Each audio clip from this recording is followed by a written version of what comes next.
अध्याय 15। अहम का रूपांतरण करना। अपने अहम से अलग होने और विचारशील सकारात्मक प्रतिक्रिया देने के लिए इन अवसरों की तलाश करें। 1. अपमान होना। अपने अहम पर गौर करें।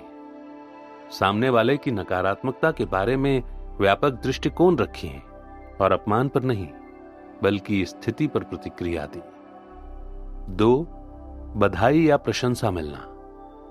इस अवसर पर उस शिक्षक के प्रति कृतज्ञ बने जिसने उस गुण को आगे बढ़ाने में आपकी मदद की। 3. किसी पार्टनर के साथ बहस करना। सही होने या जीतने की इच्छा इसलिए उत्पन्न होती है क्योंकि आपका अहम कमजोरी स्वीकार नहीं करना चाहता। याद रखें, आप सही हो सकते हैं या आप आगे बढ़ सकते हैं। सामने वाले के पहलू को देखें। लड़ाई में हार जाएं। एक दिन का इंतजार करें और देखें कि यह कैसा महसूस होता है। 4. लोगों से ऊपर होना। जब हम दूसरों की बात सुनते हैं तो हम अक्सर ऐसी कहानी सुनाकर उनसे ऊपर होना चाहते हैं जो दिखाती है कि हमने इसे उनसे बेहतर या बदतर कैसे किया। इसके बजाय समझने और मान्यता देने के लिए सुने, चेतन बने, खुद के बारे में कुछ न कहें, असफलता के बाहर कदम रखें। जब हम असुरक्षित महसूस करते हैं, हम वहां नहीं हैं जहां हम अपने करियर में या अपने संबंधों या खुद के लिए तय दूसरे मील के पत्थरों के संदर्भ में होना चाहते हैं, तो या तो अहम हमारी रक्षा के लिए आता है या हमारा आत्मगौरव रसातल में पहुंच जाता है। दोनों ही मामलों में यह हमारे बारे में होता है। केयर ऑफ द सोल पुस्तक में साइकोथेरेपिस्ट और पूर्व सन्यासी टॉमस मूर लिखते हैं, असफलता से सचमुच तबाह होना नकारात्मक आत्ममुग्धता जैसा है। कल्पना की मदद से असफलता की कद्र करने पर हम इसे सफलता से दोबारा जोड़ लेते हैं। इस जुड़ाव के बिना काम सफलता की भव्य आत्ममुग्ध फंतासियों और असफलता की दुखद भावनाओं में विभक्त हो जाता है। आप जहां हैं उसे स्वीकार करना विनम्रता है, जबकि आप इसे इस बात का प्रतिबिंब नहीं मानते हैं कि आप कौन हैं। तब आप सफलता खोजने के लिए अपनी कल्पना का इस्तेमाल कर सकते हैं। सारा ब्लैकली लॉ कॉलेज जाना चाहती थी, लेकिन 2 बार परीक्षा देने के बाद भी उन्हें LSAT का वो स्कोर नहीं मिला जो वो चाहती थी। वकील बनने के बजाय उन्होंने 7 साल तक घर घर जाकर फैक्स मशीनें बेची, लेकिन वे अपने डैडी की सिखाई एक बात नहीं भूली। हर रात को डाइनिंग टेबल पर उनके डैडी उनसे और उनके भाई से ये नहीं पूछते थे कि आज तुमने स्कूल में क्या किया, बल्कि ये पूछते थे कि आज तुम किस में असफल रहे। असफल होने का मतलब था कि वे कोशिश कर रहे थे और यह त्वरित परिणाम से ज्यादा महत्वपूर्ण था। जब सारा के मन में उनकी खुद की कंपनी शुरू करने का विचार आया तो वे जानती थीं कि एकमात्र असफलता यही होगी कि वे कोशिश न करें। इसीलिए उन्होंने अपने $5000 लिए और वो बिजनेस शुरू किया जिसने 15 साल में उन्हें अरबपति बना दिया, स्पैंक्स। प्रायः हम अवसरों का लाभ इसलिए नहीं लेते हैं क्योंकि हम असफलता से डर जाते हैं, और अक्सर इसका कारण यह होता है कि हमारे अहम चोट पहुंचने से डरते हैं। अगर हर चीज हमारे सोचे अनुसार तुरंत न हुई तो हम टूट जाएंगे। जब हम इस विचार को पार कर लेते हैं तो हमारी क्षमताओं का कई गुना विस्तार हो सकता है। ब्लैकली के इल्हाम का मेरा खुद का संस्करण लंदन में आया जब मुझे आश्रम छोड़े हुए 1 आध सप्ताह हुआ था। मेरा यह विश्वास था कि मेरा धर्म सन्यासी के रूप में सेवा करना था, बुद्धिमत्ता और सहायता का प्रचार प्रसार करना था। अब जब मैं अपने बचपन के घर लौट आया था तो मैं इससे नीचे के किसी उद्देश्य से समझौता नहीं करना चाहता था। मैं क्या कर सकता हूं, हमारा परिवार समृद्ध नहीं है, मैं बस शांति से बैठकर इस बात का इंतजार नहीं कर सकता कि जवाब हवा में से अपने आप आ जाएंगे। मैं डरा हुआ हूं, घबराया हुआ हूं, चिंतित हूं। मुझे जो नहीं बनने का प्रशिक्षण दिया गया था, मैं तेजी से वो सब बन रहा हूं। एक रात डिनर के बाद बर्तन धोते समय मैं सिंक के ऊपर खिड़की से बाहर देखता हूं। बाहर बगीचा है, लेकिन अंधेरे में मुझे केवल अपना खुद का प्रतिबिंब दिखाई देता है। मैं सोचता हूं कि अगर मैं इस वक्त आश्रम में होता तो क्या कर रहा होता। शाम के 7 बजे थे और मैं शायद पढ़ रहा होता या व्याख्यान देने जा रहा होता। मैं एक पल आश्रम के एक मार्ग पर चलने का मानसिक चित्र देखता हूं जब मैं शाम की क्लास के लिए लाइब्रेरी की ओर जा रहा हूं। फिर मैं सोचता हूं कि दिन का वही समय यहां भी तो है। मेरे पास इस समय का भी एक विकल्प है, यदि मैं इस समय का समझदारी से इस्तेमाल करता हूं तो मैं इस शाम को अर्थपूर्ण और उद्देश्यपूर्ण बना सकता हूं, जैसा मैं आश्रम में करता था, या फिर मैं इसे आत्म करुणा और अफसोस में बर्बाद कर सकता हूं। तब मैंने अपने पिचके हुए अहम को छोड़ा और यह एहसास किया कि सन्यासी के रूप में मुझे चिंता, दर्द और दबाव से निपटने का तरीका सिखाया गया था। मैं अब ऐसी जगह पर नहीं हूं जहां इन लक्ष्यों को हासिल करना स्वाभाविक और आसान हो, लेकिन इस ज्यादा शोर भरे और जटिल संसार में मैं अपनी सीखी हुई चीजों का यहां इम्तिहान ले सकता हूं। आश्रम स्कूल जैसा था, यह इम्तिहान है। मुझे पैसे कमाने हैं और मेरे पास अभ्यास करने के लिए उतना समय नहीं होगा, लेकिन अभ्यास की गुणवत्ता मुझ पर निर्भर करती है। मैं 2 घंटे तक धर्म ग्रंथों का अध्ययन नहीं कर सकता, लेकिन मैं एक छंद हर दिन पढ़कर उस पर अमल कर सकता हूं। मैं अपने हृदय को साफ करने के लिए मंदिरों की सफाई नहीं कर सकता, लेकिन मैं अपने घर की सफाई करने में विनम्रता खोज सकता हूं। यदि मैं अपने जीवन को अर्थहीन देखता हूं तो ये ऐसा ही बन जाएगा। अगर मैं अपने धर्म के अनुसार जीने के तरीके खोजता हूं तो मैं उसमें कामयाब हो जाऊंगा। मैं हर दिन इस तरह के कपड़े पहनने लगता हूं जैसे मेरे पास नौकरी हो। मैं अपना ज्यादातर समय लाइब्रेरी में बिताता हूं। मैं वहां बैठकर व्यक्तिगत विकास, व्यवसाय और टेक्नोलॉजी के बारे में व्यापक अध्ययन करता हूं। विनम्र बनने के बाद मैं जीवन का विद्यार्थी बनने की ओर लौट जाता हूं। यह संसार में दोबारा दाखिल होने का एक शक्तिशाली तरीका है। शिकार बनने का मतलब यह है कि अहम उलट पुलट हो गया है। आपको यह विश्वास होता है कि आपके साथ संसार की सबसे बुरी चीजें होती हैं, आपको सबसे बुरे पत्ते मिलते हैं। जब आप असफल होते हैं तो शिकार या पीड़ित होने के एहसास के सामने घुटने न टेकें। इसके बजाय उस पल को विनम्रता का लंगर माने जो आपको जमीन से जोड़े हुए है। फिर खुद से पूछें, मेरा आत्मविश्वास किस चीज से दोबारा बढ़ेगा? यह किसी बाहरी घटक से नहीं बढ़ेगा जो आपके नियंत्रण से परे हो।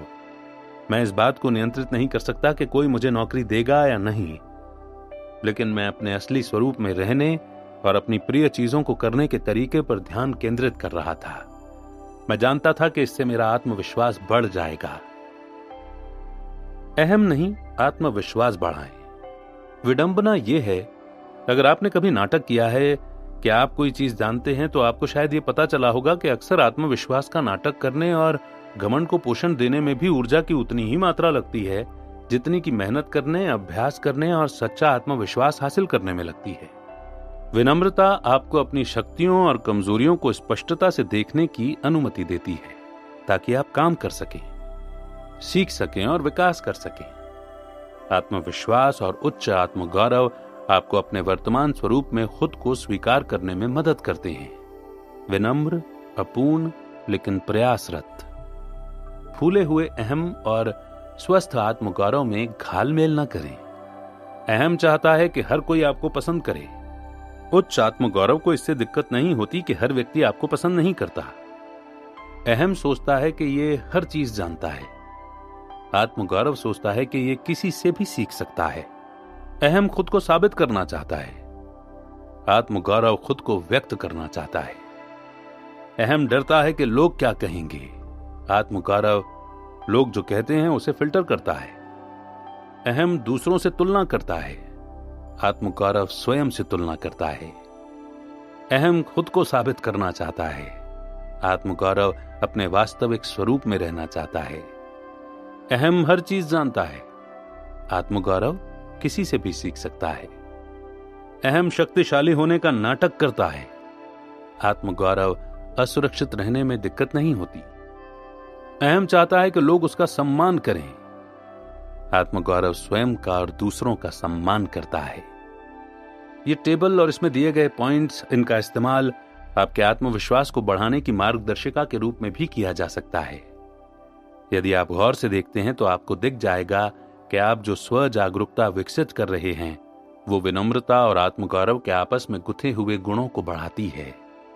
लोग क्या कहेंगे इस बारे में चिंता करने के बजाय हम लोगों की बातों को फिल्टर कर देते हैं। दूसरों से अपनी तुलना करने के बजाय हम अपने दिमाग की सफाई करते हैं और खुद को बेहतर बनाने की कोशिश करते हैं। खुद को साबित करना चाहने के बजाय हम अपने असली स्वरूप में पहुंचना चाहते हैं। इसका अर्थ यह है कि हम बाहरी इच्छाओं की कमियों से विचलित नहीं होते, हम संकल्प के साथ अपने धर्म में जीना चाहते हैं। छोटी छोटी जीत। छोटी छोटी जीतों को इकट्ठा करने से आत्मविश्वास बढ़ता है। ओलंपिक में तैराकी की स्वर्ण पदक विजेता जेसिका हार्डी कहती हैं, मेरे दीर्घकालीन लक्ष्य वे हैं जिन्हें मैं अपने सपने मानूंगी, और मेरे अल्पकालीन लक्ष्य एक दिन या एक महीने में हासिल किए जा सकते हैं। मैं अपने अल्पकालीन लक्ष्य ऐसे बनाती हूं जो मुझे बेहतर महसूस कराएं और मेरे दीर्घकालीन लक्ष्यों की ज्यादा अच्छी तैयारी करने में मेरी मदद करें। इसे आजमाएं। लिख लें कि आप किन क्षेत्रों में सचमुच आत्मविश्वासी बनना चाहते हैं। स्वास्थ्य, करियर, संबंध, इन तीनों में से कोई एक चुन लें। लिख लें कि इस क्षेत्र में आपको कौन सी चीज आत्मविश्वासी महसूस कराएगी। कोई ऐसी चीज जो यथार्थवादी भी हो और हासिल करने के योग्य भी। अपने क्षेत्र को छोटी छोटी जीतों में तोड़ लें, ऐसी चीजें जिन्हें आप आज ही हासिल कर सकते हैं। फीडबैक आमंत्रित करें। आत्मविश्वास का मतलब है यह निर्णय लेना कि आप क्या बनना चाहते हैं। इसका मतलब है कि यह काम करते समय इस बारे में चिंता न करना कि दूसरे लोग क्या सोचते हैं, लेकिन इसका मतलब यह भी है कि आप अपने सर्वश्रेष्ठ स्वरूप में पहुंचने के लिए दूसरों से प्रेरित होते हैं और उनका सहयोग लेते हैं। अच्छे, समझदार, सेवा भाव रखने वाले लोगों के साथ समय बिताएं और आप विनम्र महसूस करेंगे और नेकी, बुद्धिमत्ता और सेवा के लिए प्रोत्साहित होंगे। फीडबैक मांगने के लिए अपने सलाहकार समझदारी से चुनें। फीडबैक मांगते समय हम आमतौर पर दो गलतियों में से कोई एक करते हैं। हम एक समस्या के बारे में हर एक से सलाह मांगते हैं, या फिर हम एक ही व्यक्ति से अपनी सारी समस्याओं के बारे में सलाह मांगते हैं। अगर आप ज्यादा व्यापक रूप से सलाह मांगें तो आपको 57 अलग अलग विकल्प मिलेंगे, जिनसे आप अभिभूत या दुविधाग्रस्त हो जाएंगे और भटक जाएंगे। दूसरी ओर अगर आप अपनी सारी दुविधाएं एक ही व्यक्ति पर लाद देते हैं तो वह अभिभूत हो जाएगा, इस योग्य नहीं होगा और आपका बोझ उठाते उठाते किसी बिंदु पर थक जाएगा। इसके बजाय विशिष्ट क्षेत्रों में परामर्श के लिए छोटे समूह बनाएं। यह सुनिश्चित करें कि आप सही चुनौतियों के लिए सही लोगों का चुनाव करें। अध्याय 10 में हम उन लोगों को खोजने के बारे में ज्यादा गहराई से बात करेंगे जो सक्षमता, चरित्र, परवाह और निरंतरता प्रदान करते हैं। लेकिन हाल फिलहाल उपयोगी फीडबैक को पहचानने के लिए स्रोत पर विचार करें। क्या वो व्यक्ति विशेषज्ञ है? क्या उसके पास इतना अनुभव और बुद्धिमत्ता है कि वो आपको उपयोगी सलाह दे सकता है?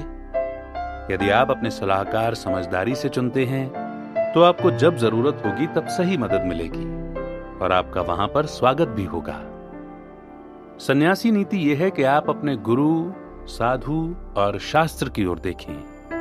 हम इन तीन स्रोतों के बीच एक रूपता की तलाश करते हैं। आधुनिक संसार में हम में से कई के पास मार्गदर्शक नहीं होते, और अगर होते भी हैं तो हम उन्हें शिक्षकों से भिन्न श्रेणी में नहीं रखते। न ही हम सभी धार्मिक ग्रंथों के अनुयायी होते हैं, लेकिन यहां सन्यासी विश्वसनीय स्रोतों से सलाह चाहते हैं जो आपके लिए सर्वश्रेष्ठ चाहते हैं, लेकिन जो अलग अलग दृष्टिकोण पेश करते हैं।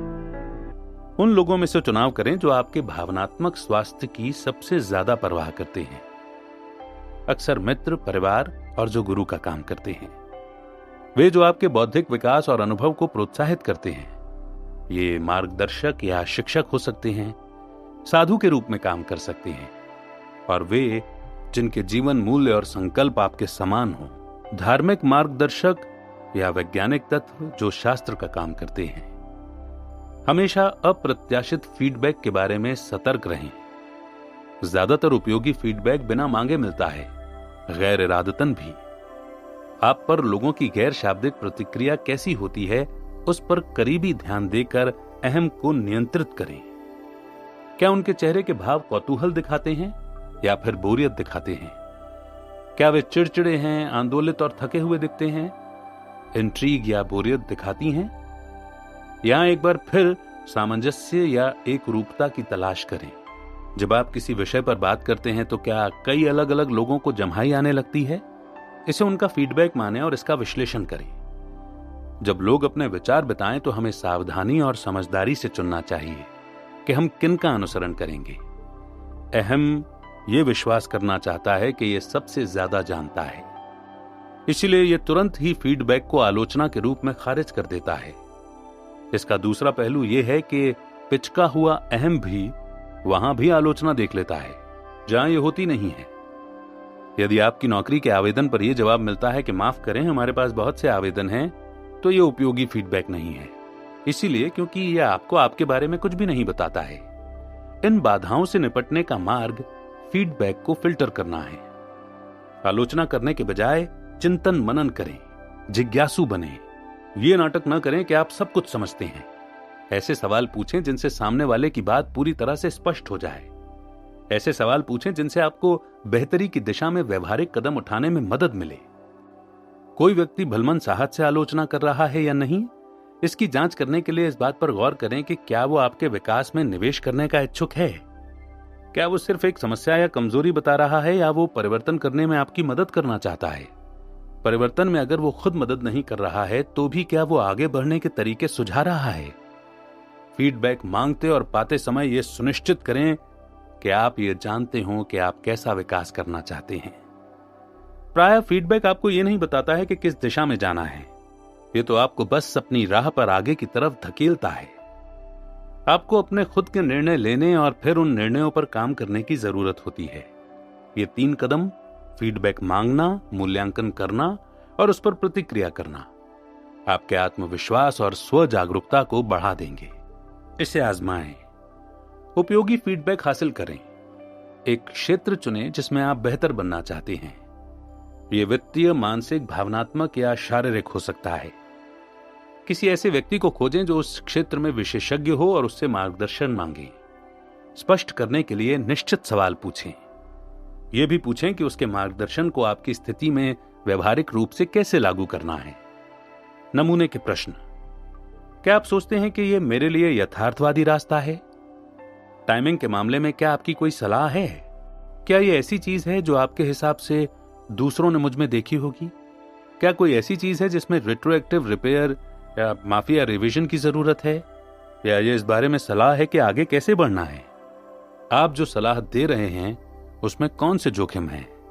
अपनी शान के जाल में न फंसें। अगर आप खुशकिस्मती से सफल हैं तो वही शब्द सुने जो विजयी रोमन सेनापति सुनते थे। याद रखें, आप केवल एक इंसान हैं। याद रखें कि आप किसी न किसी दिन मरेंगे। अपनी उपलब्धियों को अपने सिर पर हावी होने देने के बजाय उनसे पृथक हों। अपने शिक्षकों और अपनी नियामतों के लिए कृतज्ञता महसूस करें। खुद को याद दिलाएं कि आप कौन हैं और आप वो काम क्यों कर रहे हैं जो आपको सफलता दिलाता है। अपनी महानता को सही परिप्रेक्ष्य में रखने के लिए बुरे को याद रखें और अच्छे को भूल जाएं। हाई स्कूल में मुझे कई तरह की मूर्खताओं के लिए स्कूल से 3 बार सस्पेंड किया गया था। मैं अपने अतीत पर शर्मिंदा हूं, लेकिन इससे मेरे पैर जमीन पर रहते हैं। मैं पीछे पलट कर देख सकता हूं और मैं सोचता हूं कि कोई आज मेरे बारे में चाहे जो कहता हो या मैंने चाहे जितना विकास किया है, लेकिन मेरे लंगर मुझे विनम्र रखते हैं। वे मुझे याद दिलाते हैं कि मैं कौन था और क्या बन गया होता अगर मुझे वे लोग नहीं मिले होते जिन्होंने मुझे बदलने की प्रेरणा दी। हर एक की ही तरह मैं भी जहां हूं वहां पर चयनों, अवसरों और मेहनत के मिश्रण की बदौलत पहुंचा हूं। आप अपनी सफलता या अपनी असफलता नहीं हैं। जब आप कुछ हासिल कर लें तो उसके बाद भी इस विनम्रता को कायम रखें। जब आपको बधाई दी जाती है, प्रशंसा की जाती है या पुरस्कार दिया जाता है तो इसे न तो लपकें और न ही अस्वीकार करें।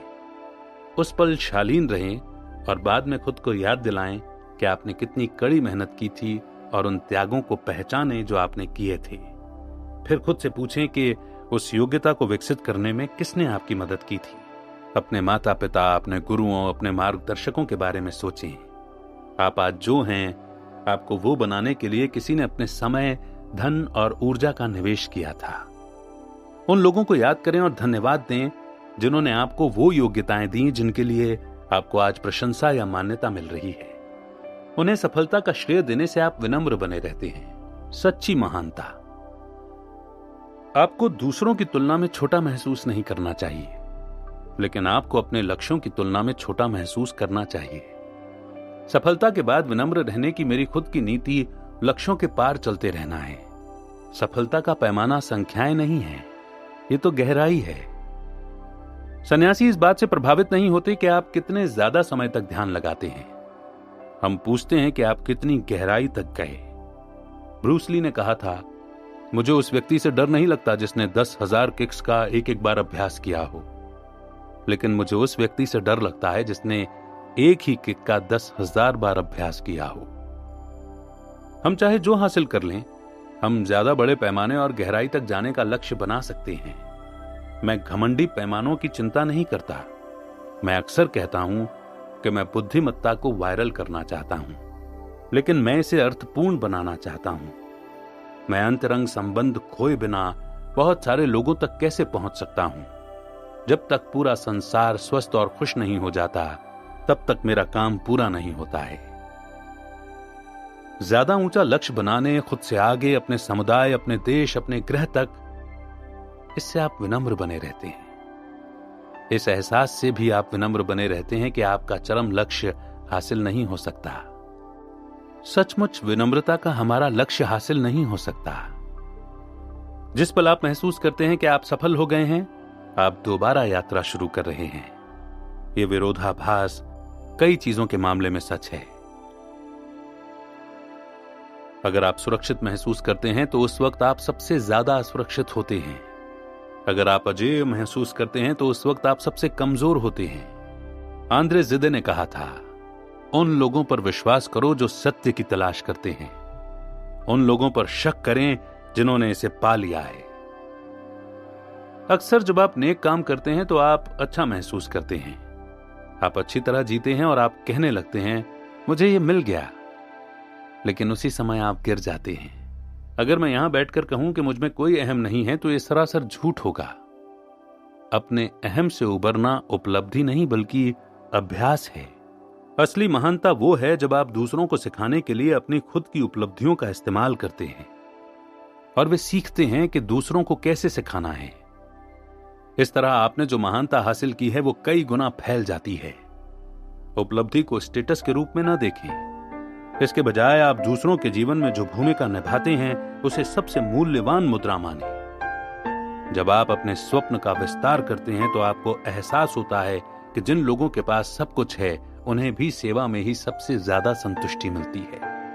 चाहे आप दूसरों की कितनी भी मदद करें, कोई गर्व महसूस न करें, क्योंकि करने के लिए बहुत कुछ बाकी रहता है। कैलाश सत्यार्थी बाल अधिकार कार्यकर्ता हैं जो बच्चों को शोषण से बचाने के प्रति समर्पित हैं। उनके एनजीओ ने लाखों बच्चों को शोषण से बचाया है। लेकिन जब उनसे पूछा गया कि 2014 का नोबेल शांति पुरस्कार जीतने पर उनकी पहली प्रतिक्रिया क्या थी, तो उन्होंने जवाब दिया, मेरी पहली प्रतिक्रिया, देखिए मैंने सोचा था कि क्या मैंने इस पुरस्कार को पाने के लिए पर्याप्त काम किया था। सत्यार्थी इस ज्ञान से विनम्र हैं कि कितना कुछ करने को बाकी है। किसी भी इंसान में सबसे शक्तिशाली, प्रशंसनीय, मनमोहक गुण तब देखा जाता है जब उन्होंने महान चीजें हासिल की हों, लेकिन वे इसके बावजूद विनम्रता को अंगीकार करते हैं और अपनी महत्वहीनता को स्वीकार करते हैं। हम उसमें गहरी खुदाई कर रहे हैं कि आप कौन हैं, आप अर्थपूर्ण जीवन कैसे जी सकते हैं और आप क्या बदलना चाहते हैं। यह बहुत सारे विकास का काम है और यह रातों रात नहीं होगा। आपके प्रयासों में सहायता के लिए मेरा सुझाव है कि आप मानसिक चित्रण को अपने ध्यान के अभ्यास में शामिल कर लें। मानसिक चित्रण अतीत का उपचार करने और भविष्य की तैयारी करने का आदर्श तरीका है। ध्यान, मानसिक चित्रण करें। ध्यान के दौरान सन्यासी मन के लिए मानसिक चित्रण का इस्तेमाल करते हैं। जब हम अपनी आंखें बंद कर लेते हैं और अपने मन को किसी दूसरी जगह और समय पर ले जाते हैं, तो हमारे पास अतीत का उपचार करने और भविष्य की तैयारी करने का अवसर होता है। अगले 3 अध्यायों में हम एक यात्रा पर जा रहे हैं जिसमें हम खुद को देखने के तरीके का कायाकल्प करेंगे और संसार में अपने अनूठे उद्देश्य का भी। इसमें मदद के लिए हम मानसिक चित्रण की शक्ति का इस्तेमाल करेंगे। मानसिक चित्रण का इस्तेमाल करते समय हम अतीत की दोबारा यात्रा कर सकते हैं और उस कहानी में कांट-छांट कर सकते हैं जो हम अपने इतिहास के बारे में खुद को बताते हैं। कल्पना करें कि आपने किसी गुजरे हुए अभिभावक से जो आखिरी बात कही थी उसका आपको अफसोस है। खुद को अपने दिमाग की आंखों से देखें कि आप अपने अभिभावक को बता रहे हैं कि आप उससे कितना ज्यादा प्रेम करते थे। इससे अतीत नहीं बदल जाता, लेकिन मोह और अफसोस के विपरीत इससे उपचार शुरू हो जाता है। और अगर आप अपनी आशाओं, सपनों तथा भविष्य के डरों की मानसिक कल्पना कर लेते हैं तो आप भावनाओं के उत्पन्न होने से पहले ही उनकी प्रोसेसिंग कर सकते हैं। इस तरह आप नई चुनौतियां लेने के लिए खुद को शक्तिशाली बना रहे हैं। व्याख्यान देने के पहले मैं अक्सर ये मानसिक चित्र देखता हूं कि मैं मंच पर खड़े होकर एक बेहतरीन व्याख्यान दे रहा हूं। इसे इस तरह देखें, आप मानव निर्मित जगत में जो भी देखते हैं, पुस्तक, टेबल, घड़ी, हर वस्तु अस्तित्व में आने से पहले किसी के दिमाग में मौजूद रही थी। किसी चीज को उत्पन्न करने के लिए हमें उसकी कल्पना करनी होती है। इसीलिए मानसिक चित्रण इतना महत्वपूर्ण होता है। हम अंदर जो भी बनाते हैं उसे हम बाहर भी बना सकते हैं। हर व्यक्ति रोजमर्रा के जीवन में मानसिक चित्रण करता है। ध्यान इस प्रवृत्ति को जागरूकता और उपयोगी तरीके से करने का अवसर देता है। अतीत हो या भविष्य, स्थिति बड़ी हो या छोटी, आप किसी भी स्थिति से ऊर्जा को खींचने और इसे साकार करने के लिए मानसिक चित्रण का इस्तेमाल कर सकते हैं। मिसाल के तौर पर, अगर आप किसी ऐसी जगह पर ध्यान करते हैं जहां आप खुश और तनाव रहित महसूस करते हैं, तो आपकी सांस और नाड़ी बदलती है, आपकी ऊर्जा बदलती है और आप उस भाव को अपनी वास्तविकता में खींचते हैं। मानसिक चित्रण मस्तिष्क के उन्हीं हिस्सों को सक्रिय करता है जो सचमुच काम को करते समय सक्रिय होते हैं। क्लीवलैंड क्लिनिक के वैज्ञानिकों ने दिखाया है कि जिन लोगों ने 12 सप्ताहों तक अपनी छोटी उंगली की मांसपेशी खींचने की कल्पना की, उनकी उस उंगली की शक्ति लगभग उतनी ही बढ़ गई जितनी कि इतने समय तक उंगली का सचमुच व्यायाम करने वालों की बढ़ी थी। हमारे प्रयास वही रहते हैं। मानसिक चित्रण हमारे शरीर में सच्चे परिवर्तन करता है। मैंने जिक्र किया है कि हम कहीं भी ध्यान लगा सकते हैं, चाहे आपके चारों ओर कितनी ही उथल पुथल हो। मानसिक चित्रण तनाव रहित अवस्था में पहुंचने में आपकी मदद कर सकता है। एक बार मैंने मुंबई से दक्षिण भारत 2-3 दिन की रेल यात्रा की। ट्रेन गंदी और भीड़ भरी थी। मुझे ध्यान लगाना मुश्किल लगा और मैंने अपने गुरु से कहा, मैं इस वक्त ध्यान नहीं लगाऊंगा, मैं काम तब करूंगा जब हम रुकेंगे या जब ज्यादा शांति होगी। मेरे गुरु ने पूछा, क्यों? मैंने कहा, क्योंकि हम आश्रम में यही करते हैं। मैं शांत आश्रम में ध्यान लगाने का आदी था, जहां आसपास झील, बेंचें और पेड़ थे। उन्होंने कहा, क्या तुम सोचते हो कि मृत्यु का समय शांत होगा? अगर तुम अभी ध्यान नहीं लगा सकते तो तुम तब ध्यान कैसे लगाओगे? मुझे एहसास हुआ कि हमें शांति में ध्यान लगाने का प्रशिक्षण इसलिए दिया जाता है कि हम उथल पुथल में ध्यान लगा सकें। उसके बाद से मैंने हवाई जहाजों में, न्यूयॉर्क सिटी में, हॉलीवुड में ध्यान लगाया है। जाहिर है भटकाव होते हैं, लेकिन ध्यान भटकावों को खत्म नहीं करता है, यह तो उनका प्रबंधन करता है। जब मैं किसी ध्यान में मार्गदर्शन देता हूं तो मैं अक्सर ये कहकर शुरू करता हूं कि अगर आपका दिमाग भटकता है तो अपने सामान्य सांस लेने के क्रम पर लौट आएं। कुंठित न हो, चिढ़े नहीं, बस धीरे से अपना ध्यान वापस अपनी सांस, मानसिक चित्रण या मंत्र पर ले आएं। ध्यान तब नहीं टूटता जब आप भटकते हैं, ये तो तब टूटता है जब आप उस भटकाने वाले विचार का पीछा करते हैं या अपनी एकाग्रता खोते हैं और सोचते हैं कि ओ, मैं इसमें बहुत बुरा हूं। ध्यान के अभ्यास का हिस्सा विचार का अवलोकन करना है, उसे रहने देना है और फिर उस ओर लौट जाना है जिस पर आप ध्यान केंद्रित कर रहे थे। यदि ये मुश्किल नहीं है तो इसका मतलब यह है कि आप इसे सही तरीके से नहीं कर रहे हैं। एक महत्वपूर्ण टिप्पणी, हम सकारात्मक मानसिक चित्रणों का चयन करना चाहते हैं। नकारात्मक मानसिक चित्रण हमें दर्द भरे विचारों और चित्रों में उलझा देते हैं। हाँ, हमारे अंदर का बुरा ध्यान में प्रकट होता है, लेकिन उदासी की भूल भुलैया में अपने खोने की कल्पना करने से कोई फायदा नहीं होता। पूरा मुद्दा अंधेरे में मार्ग का मानसिक चित्र देखना है। 2 तरह के मानसिक चित्र होते हैं, निश्चित और अन्वेषणात्मक। निश्चित मानसिक चित्रण में कोई व्यक्ति अपने शब्दों से आपको राह दिखाता है। आप समुद्र तट पर हैं, आप अपने पैरों के नीचे बालू महसूस करते हैं, आप नीला आसमान देखते हैं और आप सीगल्स तथा लहरों की आवाजें सुनते हैं। अन्वेषणात्मक मानसिक चित्रण आपसे अपने विवरण खुद सोचने को कहता है। यदि मैं ध्यान लगाने वाले अपने ग्राहकों से उस जगह की कल्पना करने को कहता हूं जहां वे सबसे ज्यादा आरामदेह महसूस करते हैं, तो उनमें से एक खुद को समुद्र तट के पास बाइक चलाते हुए देख सकता है, जबकि दूसरा अपने बचपन के ट्री हाउस को याद कर सकता है। इसे आजमाएं। मानसिक चित्रण। यहां कुछ मानसिक चित्रण हैं जिन्हें आप आजमा सकते हैं। मैं आपको प्रोत्साहित करता हूं कि आप कोई ऐप डाउनलोड कर लें या किसी ध्यान केंद्र में जाएं। वहां अभ्यास में आपकी मदद करने के लिए बहुत सारे विकल्प हैं। मैं नीचे जिन मानसिक चित्रण अभ्यासों का वर्णन कर रहा हूं, उनके लिए निम्न कदमों से अभ्यास शुरू करें। 1.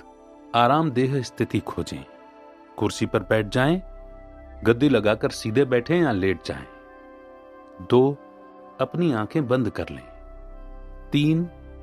अपनी निगाह झुका लें। 4. खुद को इस स्थिति में आरामदेह बना लें। 5. अपनी जागरूकता, शांति, संतुलन, आसानी और स्थिरता पर ले आएं। 6. जब भी आपका ध्यान भटके तो इसे धीरे और नरमी से शांति, संतुलन, आसानी और स्थिरता पर ले आएं। शरीर की जांच। अपनी जागरूकता सांस लेने के अपने स्वाभाविक पैटर्न पर ले आएं। अंदर बाहर सांस लें। अपनी जागरूकता अपने शरीर पर ले आएं। इस बारे में जागरूक रहें कि यह कहां जमीन को छूता है, सीट को छूता है और कहां यह ऐसा नहीं करता है। आप पा सकते हैं कि आपकी एड़ी जमीन को छूती है लेकिन बीच का हिस्सा नहीं छूता है। यह आपकी निचली कमर तो बिस्तर को छूती है लेकिन आपकी कमर का बीच वाला हिस्सा थोड़ा उठा हुआ है। इन सूक्ष्म चीजों के बारे में जागरूक बने। अब अपने शरीर की जांच शुरू करें। अपनी जागरूकता अपने पैरों पर लाएं। अपने पंजे की उंगलियों, अपने एक्लेस हील, अपने टखनों, अपनी एड़ी की जांच करें। आप जो अलग अलग अनुभूतियां महसूस कर रहे हैं, उनके बारे में जागरूक बने। आप तनाव रहित महसूस कर सकते हैं या आप दर्द, दबाव, झुनझुनी या किसी बिल्कुल ही अलग चीज को महसूस कर सकते हैं। इसके बारे में जागरूक बने और फिर मानसिक चित्र देखें कि आप एक सकारात्मक, ऊपर उठाने वाली, उपचारदायक ऊर्जा में सांस ले रहे हैं और सांस छोड़कर किसी भी तरह की नकारात्मक, विषाक्त ऊर्जा को बाहर निकाल रहे हैं। अब ऊपर अपने पैरों, पिंडली और घुटनों की ओर जाएं। एक बार फिर जांच करें और अनुभूतियों का अवलोकन करें। जब भी आपका ध्यान भटके तो इसे धीरे से और नरमी से अपने शरीर की ओर ले आएं। कोई शक्ति या दबाव नहीं, कोई आलोचना नहीं। किसी बिंदु पर आपको उस दर्द का पता चल सकता है जिसके बारे में आप पहले जागरूक नहीं थे। उस दर्द के साथ मौजूद रहें। इसका अवलोकन करें और 3 बार इसमें सांस लें और 3 बार छोड़ें। अपने शरीर की जांच करते समय आप अलग अलग अंगों के प्रति कृतज्ञता भी व्यक्त कर सकते हैं। ये काम पैरों से शुरू करते हुए सिर तक पूरी तरह करें। आप अपनी स्वाभाविक गति से यह काम करें, जल्दबाजी ना करें। पवित्र स्थान बनाना। किसी ऐसी जगह पर अपना मानसिक चित्र देखें जो आपको शांत और तनाव रहित बनाती हो। ये समुद्र तट हो सकता है, प्राकृतिक यात्रा, बगीचा या पर्वत शिखर हो सकता है। जब आप इस जगह पर चलें तो अपने पैरों तले जमीन, बालू या पानी को महसूस करें। अपनी आंखें खोले बिना बाईं तरफ देखें। आप क्या गौर करते हैं, इसका अवलोकन करें और चलते रहें। दाईं तरफ देखें। आपको क्या दिखता है, इसका अवलोकन करें और चलते रहें। अपने आसपास के रंगों, संरचनाओं और दूरियों के बारे में जागरूक बनें। आपको क्या सुनाई देता है? चिड़ियों के चहचहाने, पानी या हवा की आवाजें। हवा को अपने चेहरे पर महसूस करें। बैठने के लिए एक शांत, आरामदेह जगह ढूंढें। शांति, संतुलन, आराम और स्थिरता में सांस लें। तनाव, दबाव और नकारात्मकता को सांस के जरिए बाहर निकाल दें। जब भी आपको महसूस हो कि आपको तनाव रहित होने की जरूरत है, तो इस जगह पर चले जाएं। उपस्थिति और मानसिक चित्र। अक्सर हमारे मानसिक चित्र हमारे चुने जाने के बजाय किसी गतिविधि के दोहराव के जरिए बनते हैं।